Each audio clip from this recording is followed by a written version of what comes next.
Gentlemen, we are live from TwitchCon for the Fall Skirmish Series Grand Finals. What a weekend we have ahead. Fortnite, you see it there. It's one of the biggest things here this weekend at TwitchCon. I'm live for my first ever TwitchCon event. Ben, you said this is your second time around, yeah, Jack. And so far, it's already. You can see on your screen how ridiculous the Fortnite setup is here at TwitchCon in San Jose. And this is the first, I believe, for a lot of the players too. Absolutely. And we've got a ton of them here today, man. The talent here, obviously incredible. A look at the massive, massive Fortnite booth. But folks, welcome to the show. A great weekend we have ahead. Action today, tomorrow, and Sunday. $1 million+ on the line. You've got the Streamitational as well. Myself, Courage, joined by Dr. Lupo. Ben, it's good to be back again together, and we're gonna have some fun this weekend. It feels right. Well, it feels right, Jack.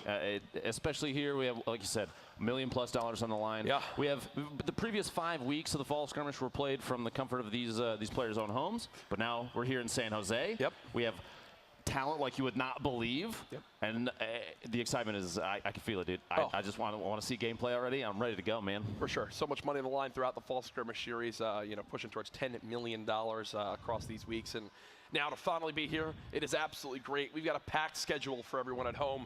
Let's catch you up though, filling you guys in on all the necessary info you need. Just roll it. Just start rolling it. Let's take a look at what's next. The format. Some changes and some awesome news. A lot of focus on the eliminations. Oh yeah, we've seen formats similar to this in the past, but on your screen right now, Stage 1 of the Heats, the 12 duo teams with the most points at the end of 4 matches, they advance to Stage 2, the Grand Finals on Sunday. Now, 7+ eliminations will get you 3 points. 5 to 6 eliminations is 2 points, 3 to 4 is 1 point, but if you fall short of that, too bad, no points for you. But there is a big bonus you saw there at the bottom. The big bonus is everything. 7+ elimination. Every elimination over 7, another point, another point. You can rack stuff up if you have a great game. Here again, the second page of the format here.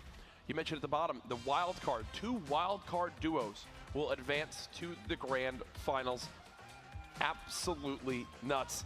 Hey, you're in 13th, you fall just short, you still have a chance. If you play one of these heats, you might get chosen as that wild card duo. That's absolutely terrifying, which for some of these players, because that means you don't even think about that as a possibility to advance. You just want to push for placement, push for eliminations.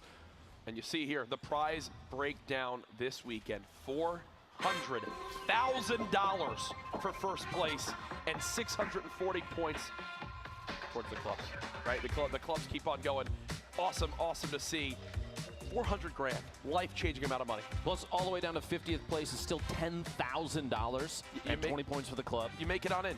You make it to Sunday's Grand Finals, you're automatically $5,000 richer. Man, it's similar to the previous ones too, so it doesn't, you know, the feeling doesn't change from competition to competition. Yep. Which I think gives competitive players an opportunity to really dig in. But Jack, it's time for game 1. It's time for game 1, brother. Let's get into it, baby. These stacked lobbies, they're all good to go. We are live from TwitchCon. Game 1, Heat 1. Who will rise to the occasion and potentially have their lives changed this weekend with an incredible placing? Again, life-changing amount of money on the line with the amount of the hundreds and hundreds of thousands of viewers online that'll tune in throughout the weekend.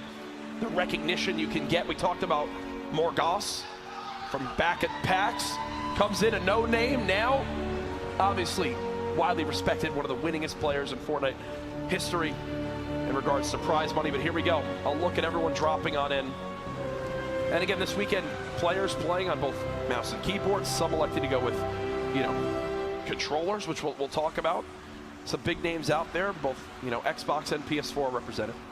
Now, we've seen in the past, regardless of what play setup they're utilizing, it has not really diminished the performance. Nick Merckx and Aiden at PAX West put on an excellent show, both controller players. Yep. Now, out here, this little set of buildings, this is a pretty common drop for Tfue and Cloak. Oh, yeah. A ton of loot concentrated in one area, not often contested. I think most likely because players understand Tfue is going to be here every single time. Absolutely. This is his go-to spot, and I wouldn't want to contest it either. And what's funny is, you know, Tfue is going to be rocking that no skin setup. That's just how he is. So you almost are certain if you land at this area on the map. You saw both these players, no shields, not the case for Tfue and Cloaksy, as they should have a health advantage. You notice through the bottom of your screen. S down to 10 HP, backing out. Opportunity gets the knock on chaos, the AR shots. excellent. Just there. like that. Capitalizing, I mean, this is their drop zone, which is why Cookie, I think, is taking the opportunity to push over a little bit to the left. They're focusing on just one player because Novi is up there now pushing in towards the tennis courts, but they're so distant from each other that if one knockdown happens, you can almost guarantee that's going to be elimination. And again, you can see how scrappy the loot is at the start of these games. Still 92 players remaining as well.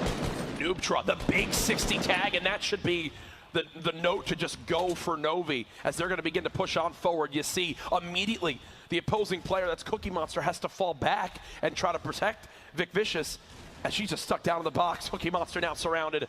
Vic Vicious, one shot as well. Tough spot to be there. The kind of the split turned into an opportunity to take advantage of that low HP situation. Like you said, as soon as the 60 tag came out, teammate called it out. Now it's the time to push because you know that is almost a guaranteed knockdown. 100%. And now with the first zone beginning to close, it's all so low. The FPS is left. So now Kayun might be able to just run out unscathed. It looks like he has actually no idea. To gatekeep right now. Oh, this is brilliant. This is brilliant. Hello, Fred. There's the shots. Only connects twice. There's still a chance here for Kayun. That's a huge tag for 46 damage. The zone now there as well. It's only ticking for one. Look at the material count, though, Lupo. Down to just 27 metal, 14 brick, a well-placed floor, 12 HP. The elimination. The FPS will live to see another day. Closer towards retail row for now, and here's our scoreboard. So Noobtra and Nova, the only team thus far with 3 eliminations between the two of them, which is 1 point. So they're in an excellent position right now, both carrying at least a bit of shield. Maybe not at the state where they feel comfortable taking an engagement. Not looking like Cloak and Tfue. 2 eliminations there, full health, full shield, just on the spot. Each game, it winds up $10,000 on the line between these zones.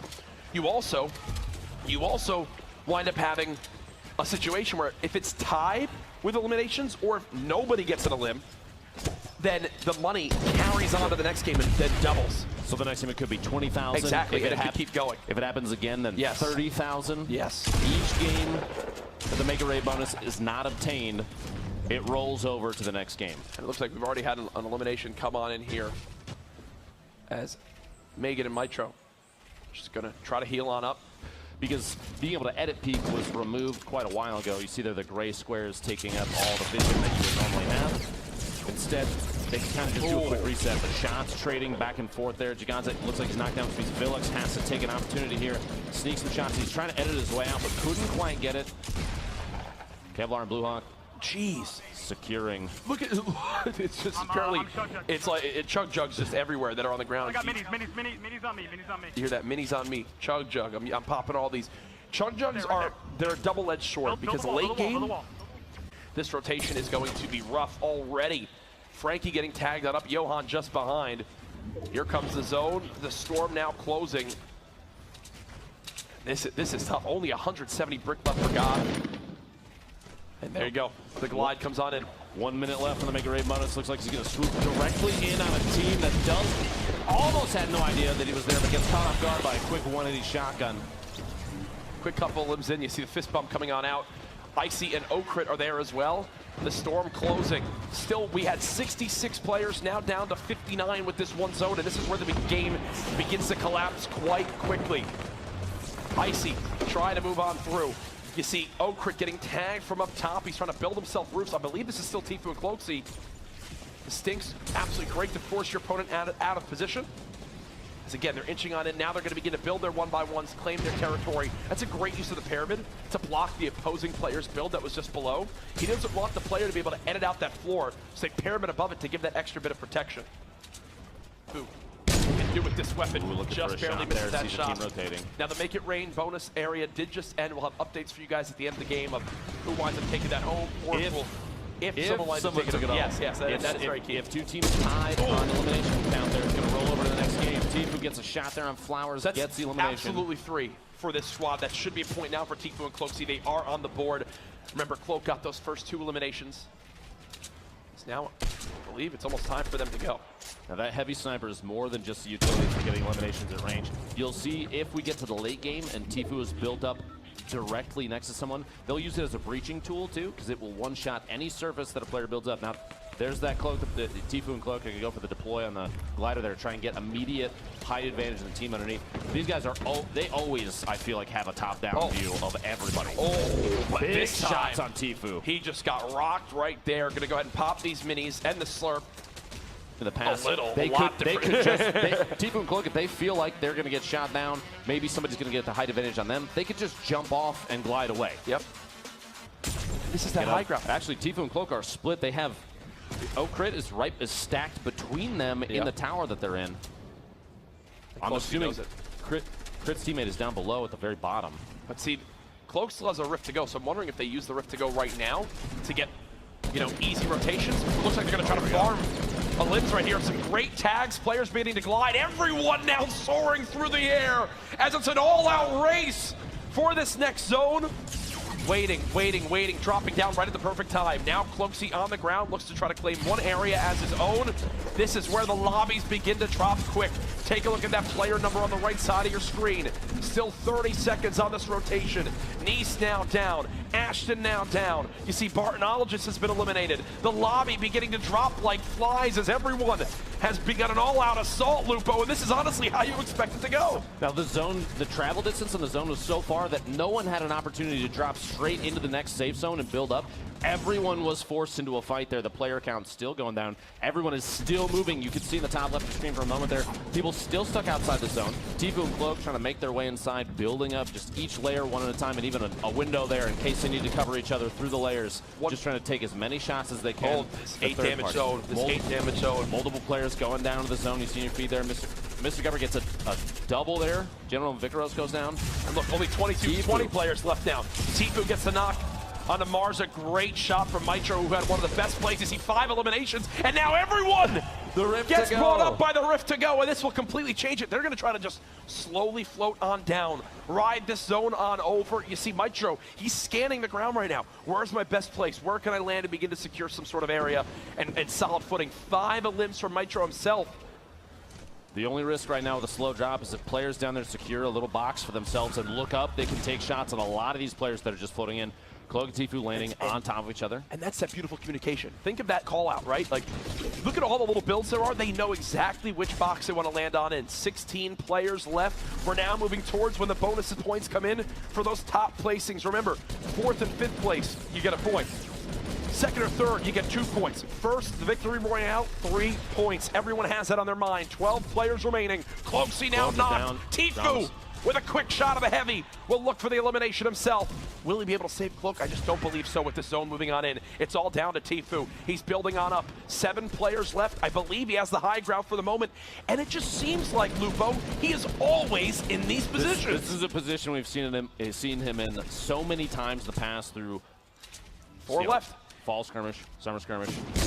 This is, and there you go, using that heavy snipe as a way to breach through surfaces. It's a 1v1v1. It's a 1v1v1, and Tfue still has the high ground. You cannot make this up. This has all the signs of a Tfue and Cloaksy Game 1 victory here. Oh, I thought he was about to fall on down, but no, doesn't seem the case. Remember, all these players still left have each earned 2 points automatically for their top 3 placing. But who will get the extra point for the Victory Royale? The zone moving on in. Only 29 health for Mitro. This zone will chunk him on down. There's the quick shot from Hero. The double barrel's so good. 1v1. Tfue looks like he's ready for the heal. It's not going to come on in. Tfue blocked by the tree. But Hero gets dropped by the storm, and just like that, later we have a winner. That's how crazy the ending zones are. Here it is again. Hero was so low. You saw Tfue popping those bandages. He got absolutely rocked by that double barrel, but he got the bandage off in time, didn't get ticked by the storm, and there's the celebration from Tfue. These were the final moments again. On the high ground, gives him the ability to decide to drop on down when the time comes. I think he follows up this launch pad with one of his own. So well done. The timing of that, he knows now, hey, I automatically got the high ground if I wait. Floats on it. He's like, yes, please, go ahead, fight. You guys go. When one of them happens, pops the bandage. It's just not enough damage from that double barrel, and the victory comes on in. The Victory Royale.